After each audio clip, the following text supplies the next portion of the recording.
तो साथियों, मैं हूं डॉक्टर मोहम्मद कज़ाफ़ी और आप देख रहे हैं डॉक्टर मोहम्मद कज़ाफ़ी व्यूज़। जैसा कि हम क्रेनियोफैरिंजियोमा में बात कर रहे थे, उसी वीडियो को हम तसलसल में जाएंगे। तो इस तसलसल में मैं सबसे पहले बताऊं कि ये जो हम अप्रोचेज़ हैं, अगर हम बिल्कुल यहाँ से ऊपर से जाते हैं ट्यूमर को, वो ट्यूमर की जगह कैसी मिलती है हमें, तो हम जाते हैं ट्रांसकोलोसल। अगर हमें कुछ ट्यूमर जो है वो हमें मिलता है थोड़ा सा आगे की तरफ से, हमें जाना आसान है, इंट्रावेंट्रिकुलर है, तो हम जाएंगे ट्रांसवेंट्रिकुलर। अगर कुछ ट्यूमर जो है वो अगर हमें थोड़ा इंटरहेमिस्फेरिक जाना पड़ता है, तो हम यहाँ से जाएंगे इंटरहेमिस्फेरिक। अगर हमें कोई ट्यूमर जो है एड्रेस करना है कि वो बायफ्रंटल इंटरहेमिस्फेरिक जाना है, तो बायफ्रंटल इंटरहेमिस्फेरिक जाएंगे। कंबाइन अप्रोचेज भी हो सकती हैं। हमें यूनिलैटरल सब फ्रंटल जाना है, इधर से राइट से या लेफ़्ट से, कि हम जो है लेफ़्ट से चले जाएं या राइट से चले जाएं, तो हम यूनिलैटरल सब फ्रंटल चले जाएंगे। अगर हमें ट्रांस स्फीनॉइडल जाना है, ट्रांस नेज़ल, ट्रांस स्फीनॉइडल, तो वो अप्रोच कर सकते हैं। अगर हमें टीरियोनल, जैसा कि मैंने कहा, यहाँ से हम जा सकते हैं। अगर हमें ट्रांस टेम्पोरल या सब टेम्पोरल जो है वो अप्रोच करनी है, तो हम ट्रांस टेम्पोरल या सब टेम्पोरल जाएंगे, या फिर थोड़ा सा और लेटरल जाकर पीछे की तरफ जाके टेम्पोरल अप्रोच या कंबाइन अप्रोच या एक्सटेंडेड अप्रोच का इस्तेमाल कर सकते हैं। चूँकि ये वीडियो पिछली वीडियो का एक तसलसल है, तो मैं आपके आगे ये गोशगुजार करूँगा कि इसको हम थोड़ा सा और डिटेल में आपसे बताते हैं कि इसकी सर्जिकल टेक्निक में क्या चीज़ें की जा सकती हैं, या थोड़ा सा मैं अपनी राय दे सकता हूँ। वो कि actually a doctor believe that the appropriate approach is based upon the tumour grade और the vertical grade. As I mentioned you before, जैसा कि मैंने कहा था, ग्रेड 1 जो होते हैं वो सेलर या कि इंट्रा डायफ्रेगमेटिक होते हैं, वो जो बाहर आते हैं और ऊपर की तरफ, मतलब कहने का ये कि सिस्टर्नल एरिया में आ जाते हैं। सिस्टर्नल ट्यूमर होते हैं, वो ग्रेड 2 कहलाते हैं। और जो सिस्टर्नल एरिया से भी बियॉन्ड वर्टिकली और थोड़ा सा पीछे जाकर जो है lower part of the third ventricle को कॉम्प्रोमाइज़ करते हैं, वो ग्रेड 3 कहलाते हैं। और कुछ उससे भी जाके ऊपर ये कहते हैं ना, ये थर्ड वेंट्रिकल से भी ऊपर को जाकर जो क्या कहते हैं upper half the third ventricle को कॉम्प्रोमाइज़ करते हैं, वो ग्रेड 4 कहलाते हैं। और उससे भी ऊपर जाकर जो है एक जो होते हैं वो क्या कहते हैं, ये क्या कहते हैं इंट्रा लेटरल वेंट्रिकल चले जाते हैं और उधर कॉम्प्रोमाइज़ करते हैं, वो ग्रेड 5 कहलाते हैं। तो उसके लिए फिर हमें मुख्तलिफ अप्रोचेज़ हैं, उसमें मैं थोड़ी सी लाइट डालूँगा क्योंकि ये बहुत इम्पॉर्टेंट है मेरे अपने पॉइंट ऑफ व्यू से जो मैंने सीखा है। तो मैं चाहता हूँ कि आप लोगों से इसको अच्छे से शेयर किया जाए। और I want to share that वो ऐसे कि our primary goal is to maximise resection and minimise hypothalamic pituitary gland and visual apparatus retraction or pressure or any harm. So we have to secure the hypothalamic area, the pituitary axis, pituitary gland, pituitary stalk, everything, and the visual component such as the visual tract, optic chiasma, and the optic tract, and try to avoid unnecessary sacrification of any vessels, either veins or the arteries. So we have to avoid that. यानी हमें arteries और veins को बिल्कुल sacrifice करने से बचाना है, और ना यही हमारा इधर जो है मेजर वो है। तो जो यादर ग्रेड्स हैं जो कि मैंने आपको एक्सप्लेन किए, इसमें जो अभी ये मैं वर्टिकल ग्रेड बता रहा था, ये असल में यादर ग्रेड भी कहलाते हैं। और ये यादर गिल ने हमें ये दिए और हम उससे फ़ायदा उठाते हैं अपने पेशेंट्स को ट्रीट करने के लिए। इसमें जो ग्रेड 4 और ग्रेड 5 जो ट्यूमर्स हैं, ये आम तौर पर हम इसको अप्रोच करते हैं ज़ाइगोमेटिक ऑर्बिटोज़ाइगोमेटिक पीरियोनल कंबाइन अप्रोच कर लेते हैं।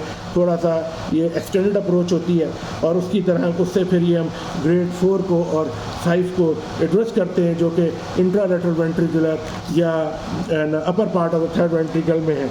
और जो कि अपना ग्रेड 1 से ग्रेड 3 तक हैं, जो कि इंट्रासेलर है या सिस्टर्नल है, या फिर lower part of the third ventricle को जो कॉम्प्रोमाइज़ कर रहे हैं, वो फिर सर्जन आम तौर पे सिर्फ सिंपल क्रेनियोनल क्रेनियोटमी करते हैं।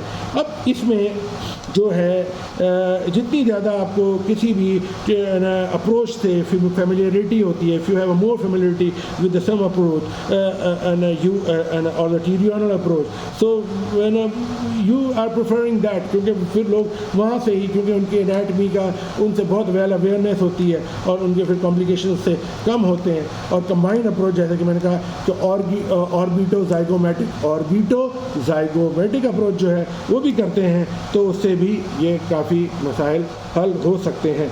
For a pterional craniotomy the patient is position with the cranium fixed in the pin, यानी कि पिन्स होती है हमारे पास, डॉक्टर्स को पता है, सर्जन को ख़ास तौर पे कि हम उस पिन को फिक्स कर देते हैं, उनसे क्रेनियल पिन्स होते हैं, और क्या कहते हैं अपना रिट्रैक्टर की मदद से, और हेड होल्ड हो जाता है।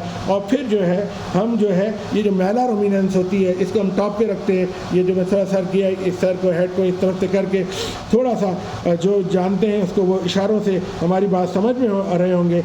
और ये जो कर्वी लीनियर इंसिशन होता है, ऐसे करके ये जो प्लान करते हैं प्रोसीड, यहाँ तक होता है ये posterior root of the zygomatic arch, यानी ये पोस्टीरियर रूट होती है ज़ाइगोमेटिक आर्च की, यहाँ तक हम इंसिशन को एक्सटेंड करते हैं। और मैलोरोमिनेंस जो होती है वो सबसे ऊपर होती है, और इधर जो है हम ये पोस्टीरियर क्या कहते हैं, ये क्या कहते हैं रूट तक आते हैं। और 1 centimetre anterior to the tragus, यानी ये ट्रैगस, यानी कि 1 centimetre anterior tragus and posterior of the zygomatic arch. ये जो ज़ाइगोमेटिक आर्च बन रही है इसका पोस्टीरियर पार्ट है, इस एरिया तक ये इंसिशन आता है, और ऊपर से जाके मिड लाइन तक तकरीबन हम ये इंसिशन एक्सटेंड भी कर सकते हैं, लेकिन मिड लाइन तक ये एक्सटेंड वो कर सकते हैं। कुछ अगर एरिया बड़ा चाहिए तो एक्सटेंड कर सकते हैं, इसमें कोई ऐसा मसला नहीं है। और ये जो सुपरफिशियल जो टेम्पोरल फेशिया होती है, और यहाँ पर जो हमारी फेशिया, जब हम स्किन को रिमूव करते हैं,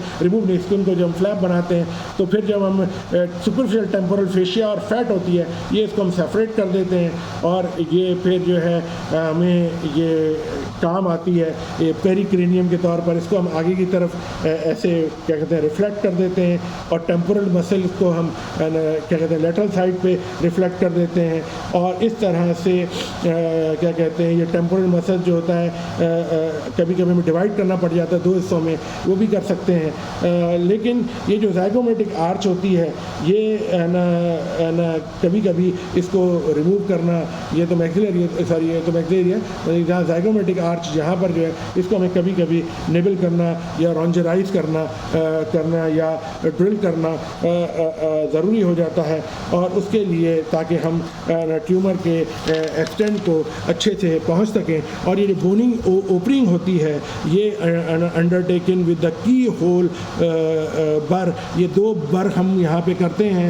ये जो अपना क्या कहते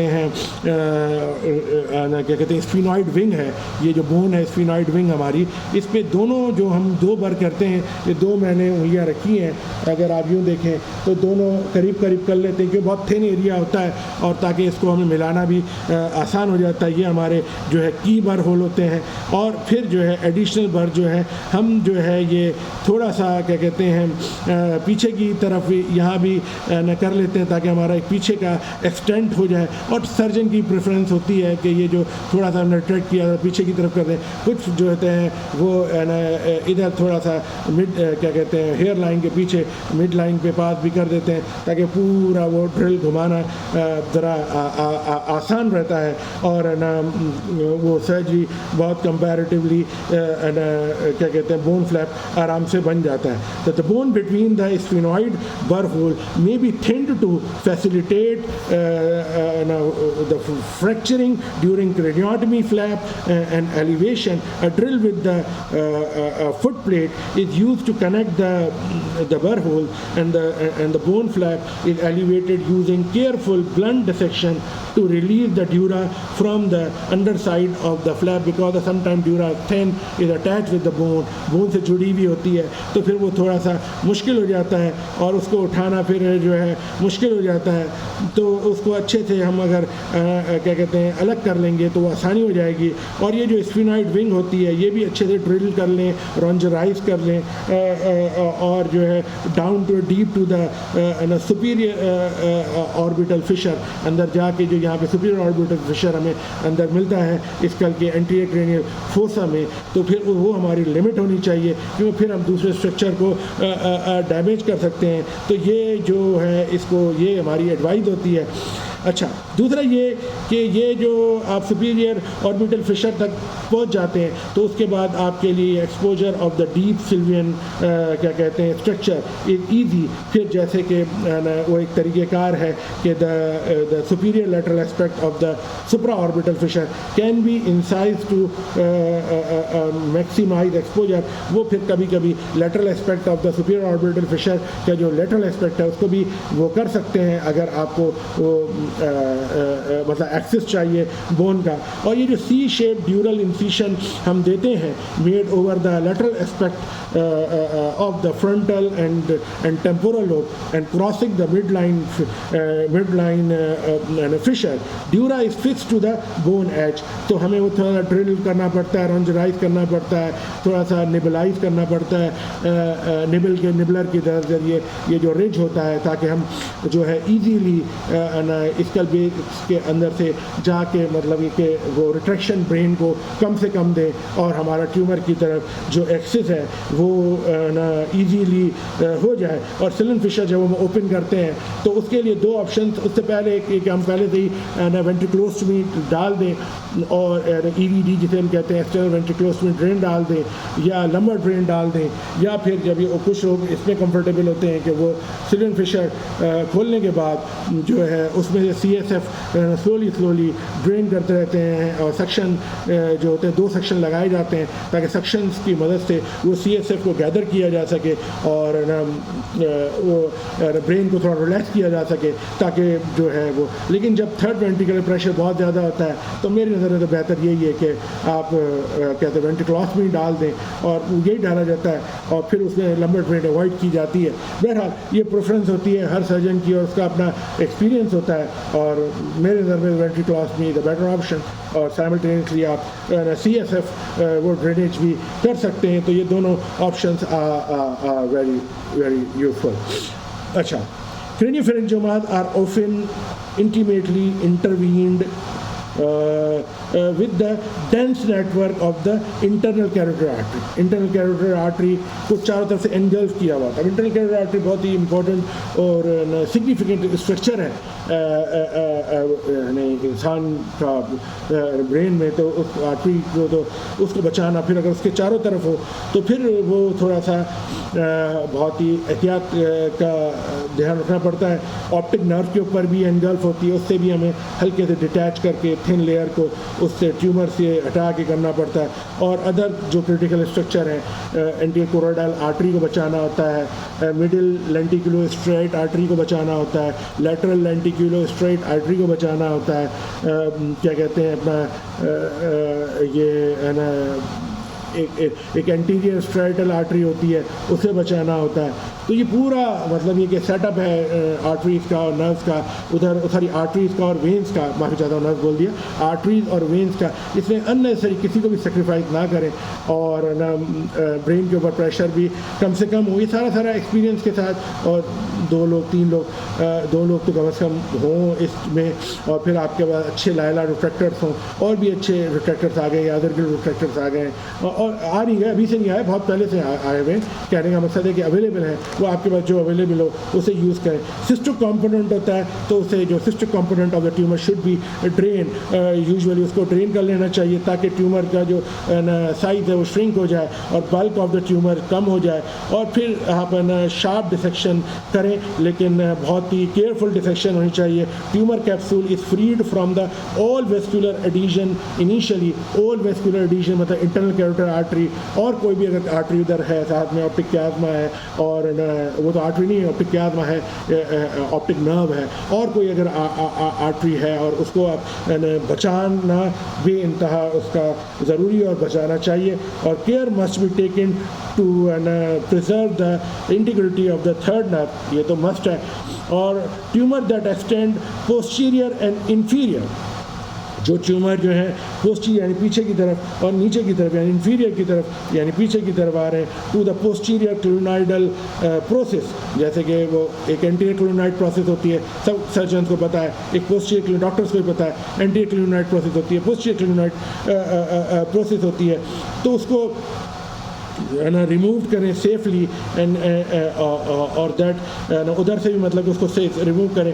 और there the leaf of the membrane of the Liliequist, जो कि will separate tumour from the basilar vasculature. ये जो मेम्ब्रेन है, मेम्ब्रेन ऑफ लिलिक्विस्ट, ये lateral side of the internal carotid artery होती है दोनों तरफ, और ये एक बहुत ही इंपॉर्टेंट रोल है। अगर आप उसको पहचान लेते हैं और पहचानना चाहिए उसे, you recognise it, so you can separate the vasculature or things from the upper part of the other part of the brain and the vasculature और the tumor, उससे सेपरेट करने में आपको बेइंतहा मदद मिलेगी।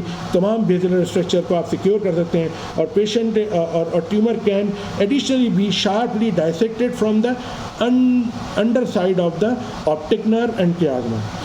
So the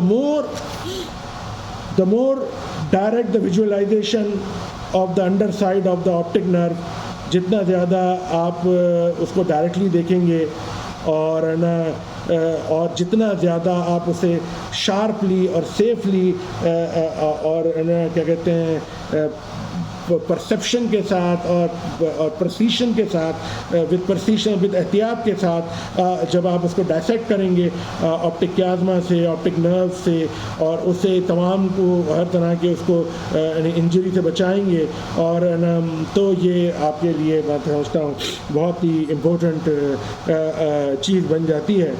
the more direct the visualisation of the under side of the nerve, the less risk of the injury to the optic apparatus. जितना आपको अच्छे से ऑप्टिक नर्व, ऑप्टिक अपरेटस सब चीज़ें नज़र आएंगी, उतने कम चांसेस हैं कि आप किसी को इंजर करें। आप इंजर तब करते हैं, ये नहीं कि आप बुरे सर्जन होते हैं, आपको जब चीज़ नज़र नहीं आएगी, कोई भी चीज़ आपको नज़र नहीं आएगी, आप कैसे उसको बचाएंगे, आपको कैसे पता चलेगा? आपको नज़र आएगी तो आप बचाएंगे। नज़र आना बहुत ज़रूरी है, देखना बहुत ज़रूरी है, उसके लिए सारा एफर्ट करना है। ये सारे MRI, ये सारा 4 सेरेब्रल एंजियोग्राम भी जो किए जाते हैं, ये तमाम उसी लिए किए जाते हैं कि वो एडिशनल इंफॉर्मेशन जो मिल सकती है वो करें। अच्छा, ये जो एरिकोनाइड लाइनिंग होती है ट्यूमर पे, is incise and the tumour capsule is cauterise and incise to facilitate repetitive resection of the small soft pieces of tumour through the available anatomical corridor. आप छोटे छोटे पीस में उसको ट्यूमर को आप इंसाइज करें और विजुलाइज करके, क्योंकि आपने डीबल्क करना इधर मकसद होता है। अगर आप पूरा क्या कहते हैं एक साथ ट्यूमर निकालने की कोशिश करेंगे, एक तो वो प्रैक्टिकली इतना पॉसिबल नहीं रहता है लोगों के लिए भी, और मैंने खुद भी सर्जरी की है। वो बेहतर है कि पीस मील में आप करें। एक तो आपको पता चल जाएगा कि क्या चीज़ आप कर सकते हैं, कितना आप कर सकते हैं, कितना आपका रेंज में नहीं, कितना नहीं है। फिर जो ट्यूमर जो होते हैं थर्ड वेंट्रिकल को इन्वॉल्व कर लेते हैं, वो फिर जो है अपना क्या कहते हैं आपको लेमिना टर्मिनालिस जो होती है, थर्ड वेंट्रिकल का हिस्सा है लेमिना टर्मिनालिस, उसमें वो भी आपको एंटर होना पड़ता है, और फिर कंप्लीट रिसेक्शन के लिए अगर आप चाहते हैं। फिर जब थर्ड वेंट्रिकल तक चला गया और आप भी एंटर हो रहे हैं, तो फिर बेहतर होता है कि पीस मील वहाँ से भी निकालते हुए ले आए, जो कि आपको नज़र आ रहा है, और मैक्सिमम आप उसे निकाल सकते हैं। As tumor bulk is reduced, aragonite planes between tumor and the vital structure may enable removal of the capsule via gentle retraction. जैसे जैसे आप वो निकालते जाएंगे, आप वो जेंटल रिट्रैक्शन में मदद मिलेगी, और वो जो है एनाटमी जो है वो ढलकने लगेगी नॉर्मैलिटी की तरफ, और वो आपको मदद करेगी। वो सारा अपने ब्रेन में भी अपने सोचना है, और तमाम जो गिवन डाटा है उसका भी फ़ायदा उठाना है। और care must be taken to कहते हैं कॉटराइज द कैप्सूल, क्योंकि उसके अंदर फीडर आर्टरीज होती हैं। अच्छा जी, ये जो एक्सेसिव रिट्रैक्शन की जाती है ऑप्टिक अपरेटस पे, इसको अवॉइड करें। ऑप्टिक अपरेटस से बिल्कुल भी रिट्रैक्शन कम से कम ना होने के बराबर, और बहुत ही स्मॉल अमाउंट ऑफ एडरेंट ट्यूमर अगर ऑप्टिक नर्व पे आप छोड़ दें, वो कोई बात नहीं है। कैरोटिड आर्टरी पे आप छोटा ट्यूमर छोड़ दें, कोई बात नहीं है, आपने वो स्ट्रक्चर बचाने, आपका मकसद स्ट्रक्चर बचाना भी है। ये मेजर आपका इम्पॉर्टेंट रोल है। और आपने हाइपोथैलेमस को बचाना है, हाइपोथैलेमस से उसकी ट्यूमर की रिलेशन को समझना है। और जब ये क्रेनियोफैरिंजियोमा हाइपोथैलेमिक तक जाता है और हाइपोथैलेमिक इंजरी कर सकता है, आपने वो अवॉइड करनी है। वो कंप्रेस कर रहा है, आप ज़्यादा प्रेशर डाल के आप पीस मील निकालें ताकि आप उसको और प्लेन हासिल करें जो एरिकोनॉइड मेम्ब्रेन आपको प्लेट देता है।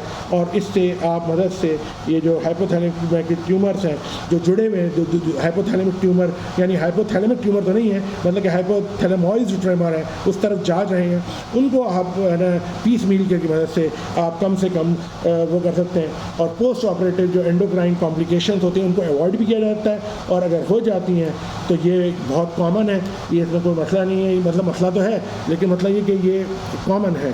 तो इसमें डॉक्टर अपने आप को कर्ज करे, इस सिचुएशन को समझते हुए एंडोक्राइनोलॉजिस्ट की मदद लें और उसकी मदद से आप ना सर्जरी करें।